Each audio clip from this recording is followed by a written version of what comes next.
Well, we have a new debate on the left. The debate is about something called Woke 1.0 and whether it was crazy and whether Woke 2.0 should replace Woke 1.0. Now, these are very vague terms. This is the first problem anytime you want to figure out something like this. What are we talking about? Woke 1.0, Woke 2.0?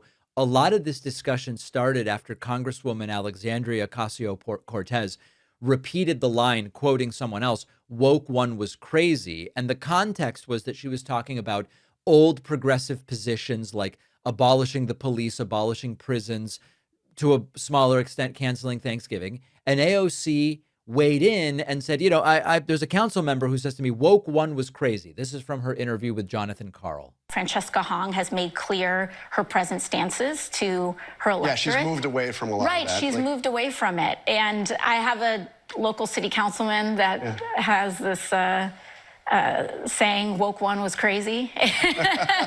Woke one was crazy. Okay, that's interesting.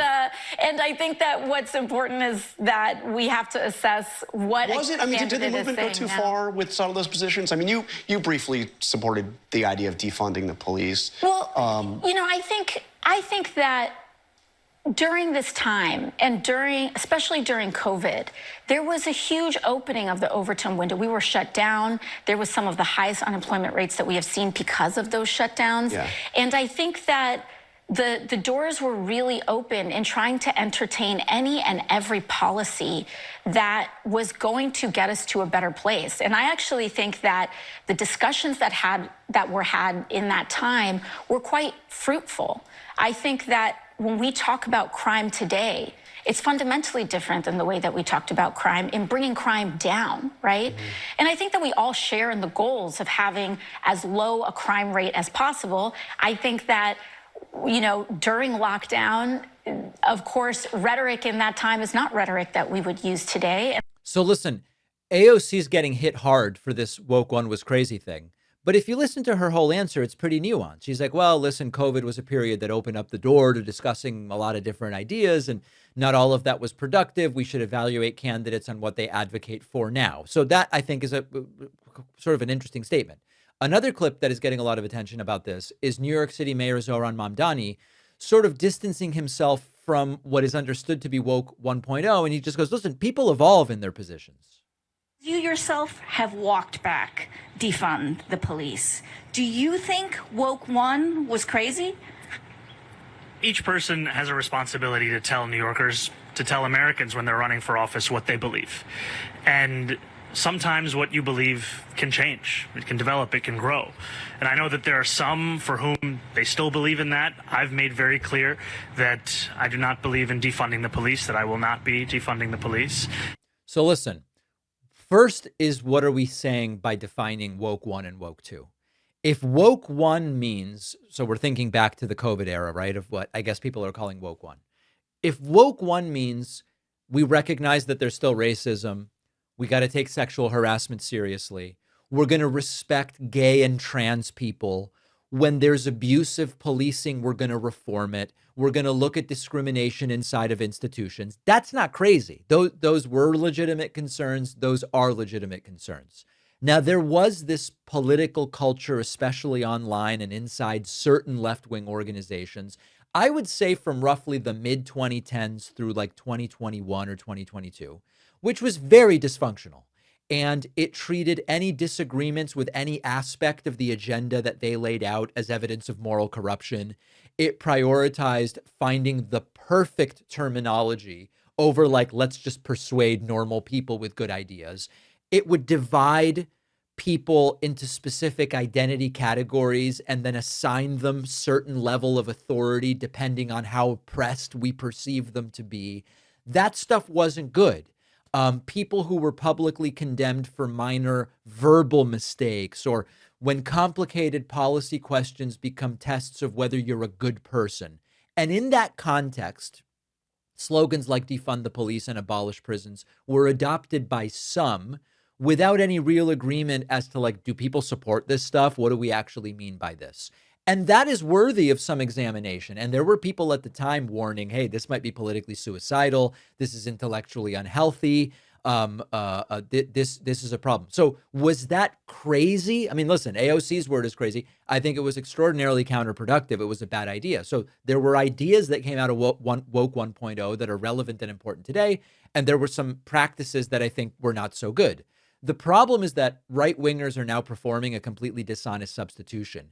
They point to the excesses and they conclude that the underlying causes are not good.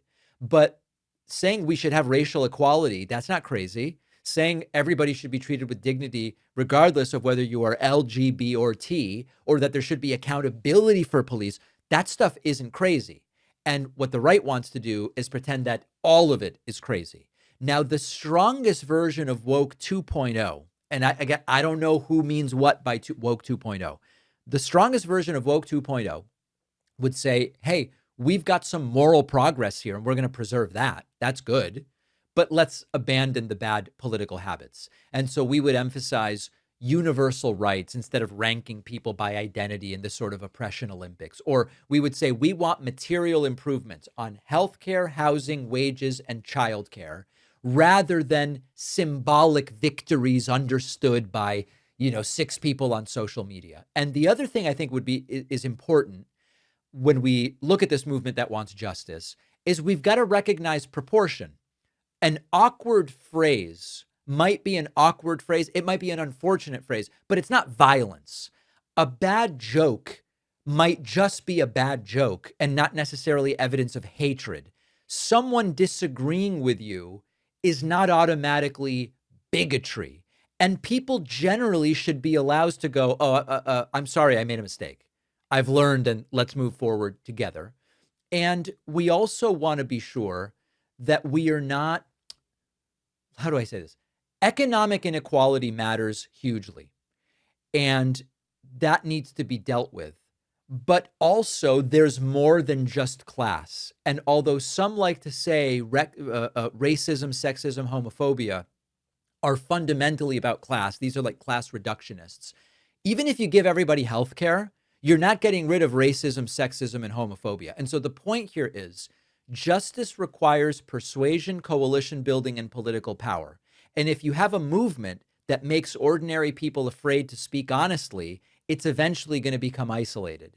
And so was woke 1.0 crazy? I don't know. That's the word AOC is using. The way I would put it is that there are morally necessary elements of what might be called woke 1.0. And then there were some wacky cultural aspects to it as well.